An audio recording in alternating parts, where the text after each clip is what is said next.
Hey horror fans, welcome back to Room 237. And I figured in honor of it being June 13th, it being Jason Voorhees' birthday, I figured to say happy birthday by doing a couple, or a few films from the Friday 13th franchise. I already reviewed the first film, it's on my playlist for 70s and 80s slash films. But I also wanted to do the whole series anyway, make a whole playlist for just them. For the month of June, because, June is Jason's birthday month. So, why not start with Friday the 13th, Part 2. And again, I love this cover. I'm a stickler for very subtle, simple horror movie covers. I love this. Essentially the first cover, but with the axe instead of a knife, and there's no picture in the body. So Friday the 13th Part 2 came out in 1981, produced and directed by Steve Miner, who also did Part 3. Of course, Friday the 13th was intended to be by itself. It was a huge success for Paramount. So,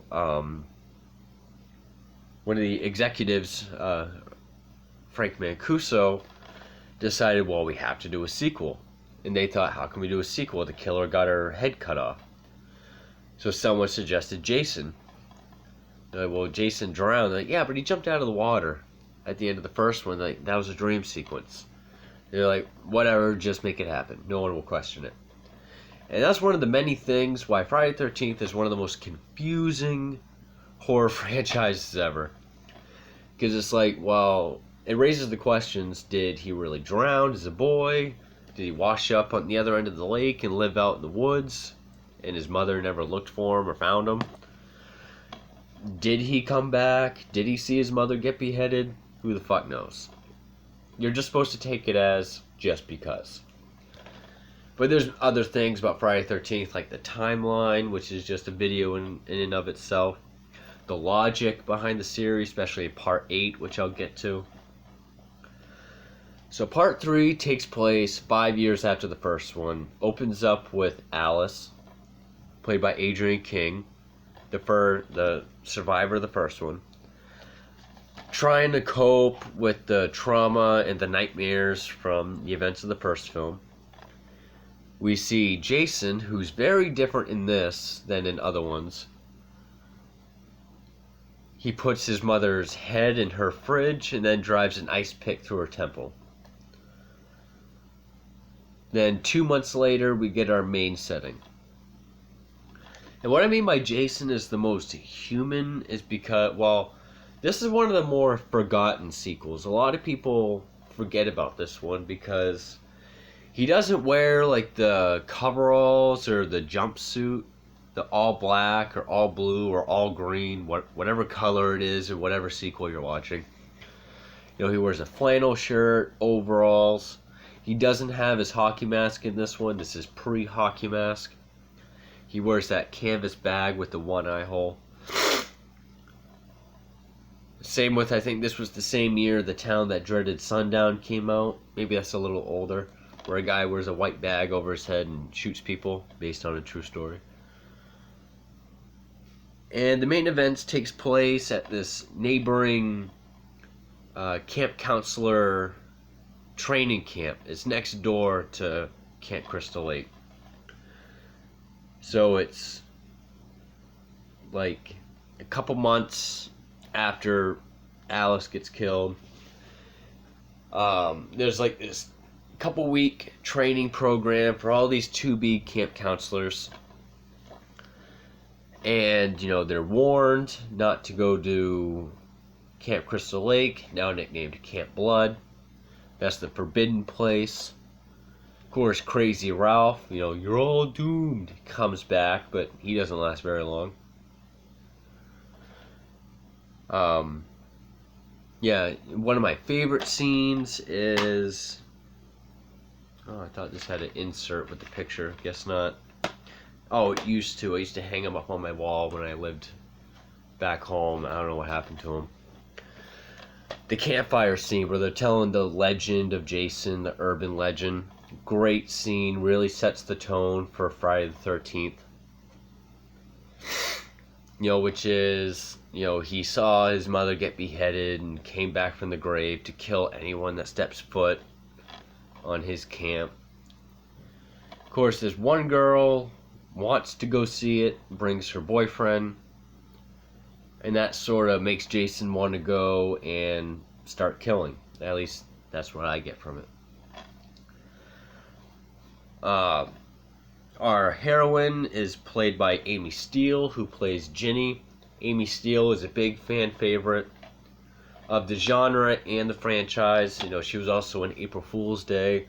She could have been a Jamie Lee Curtis. I don't know why she didn't get more roles.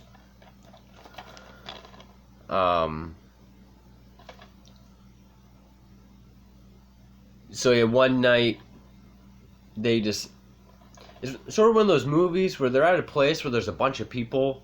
Then by the end of it, there's only like a couple, and those are the ones that get killed. And you're like, where was everyone? Kind of like Halloween 2 in the hospital. But in here, it actually makes sense. All the trainees, because there's like 20 people. They all decide if they want one more night on the town, go out that night. A few stay behind, and they get murdered. Again, this is probably the closest to the original, POV shots, foot and hand shots. Some of the killings happen during the day, which is neat. Like this cop catches the couple going to Camp Blood out in the woods. When the cop's driving away, we see Jason run into the woods. Quick scene, almost like Bigfoot. So Jason runs. He runs in this and the third one. Cop chases him, and he finds this sort of makeshift shaft. It's sort of like a Frankenstein's monster shaft. Like he's made out of a bunch of different parts. He gets killed with a hammer to the head. And then it's just people getting killed throughout the night. One girl is killed off screen. There's one guy who sort of looks like Tom Welling from Smallville. He gets like the upside down rope booby trap. But when Jason slits his throat with a machete, he uses the dull end because machetes have that curve. It's upside down. This guy in the wheelchair, one of my favorite deaths in the whole franchise. He gets a machete to the face. Not only that, he gets hit so hard that we see this like flight of stairs outside in the rain, and you just see the wheelchair coming backwards down it, backwards, machete sticking out. Very creepy shot because it's nighttime, there's really no music, and it's just this shaky wheelchair going down the steps. It looks awesome. That couple that went exploring, they get killed, much like in Bay of Blood or Twitch of the Death Nerve.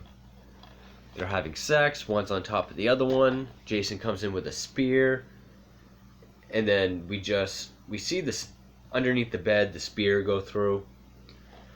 I guess there was more footage of that, but it got cut, and I think the footage has been lost, which sucks. But of course the guy was on top in this, and it was the other way around in Twitch of the Death Nerve, and it was longer and bloodier. Girl that finds them, you get this long shot where it's like you see like up close to Jason's hand walking towards her. She gets stabbed.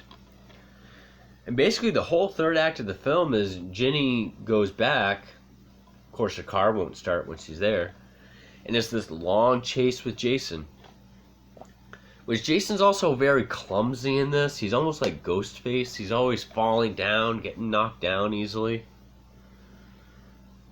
There's like a part where Ginny's hiding under the bed and there's this rat. And Jason looks and he just sees like a puddle of piss. And they never say if Ginny got so scared that she peed or the rat peed. But Jason knew someone was under the bed. You get these long cross-fading shots of Ginny running in the woods, then like Jason running with like a pickaxe. You get this really creepy shot, which is probably my favorite shot in the whole movie.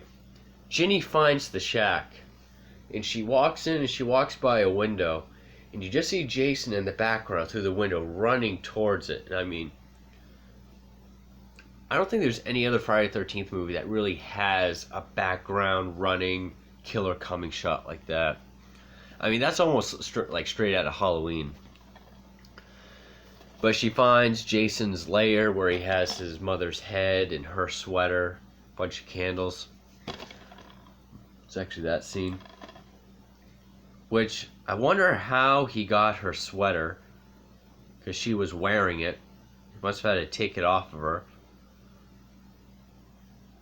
Yeah, he put her head back. He took it out of the fridge. So she puts the sweater on and she kind of confuses him, talking to him like she's Betsy Palmer.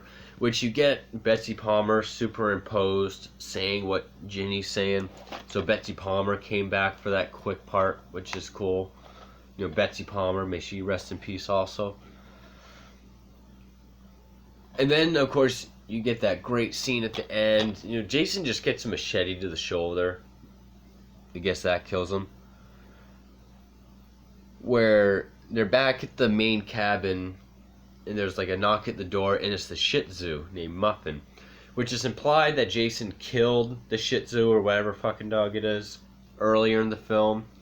This one's known for the one where Jason kills a dog. But the dog is there, and she stands up to greet the dog, and in slow motion you get the best jump scare. Yeah, again, I don't like jump scares. I think they're cheesy and cheap, but I like this one.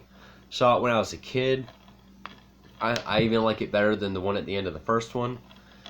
Jason, who's now unmasked because they take his mask off, because they talk about how he's a mongoloid during the urban legend.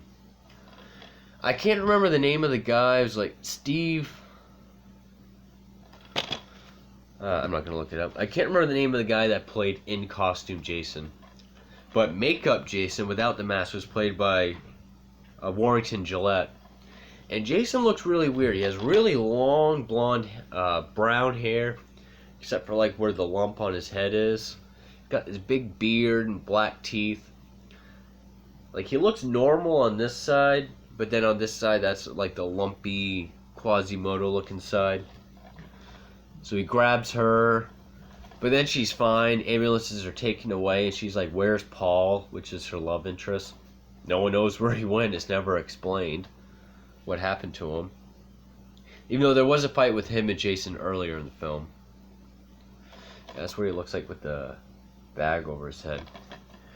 As far as sequels go, I mean, this is up there with Part 4. Part 4 is just very well done. Probably the best version of Jason. But I would say, in spirit of the original, this one is the best. You know, camp counselors, shot like the original, a lot of POVs, a lot of hand and feet shots, good kills, even though a lot of it is off screen, it's not as bloody and gory. Like Crazy Ralph just gets garroted with barbed wire. But still, good kills, especially the machete to the face and the wheelchair goes down the stairs. I love that. Definitely one of the best sequels. It's kind of forgotten because, you know, Jason does look very different. He's treated very different. Again, really clumsy. Pre-hockey mask, a lot of people sort of forget about this one. But I think it's one of the best ones. It's like runner-up to Part 4 for me, honestly, over all the other ones.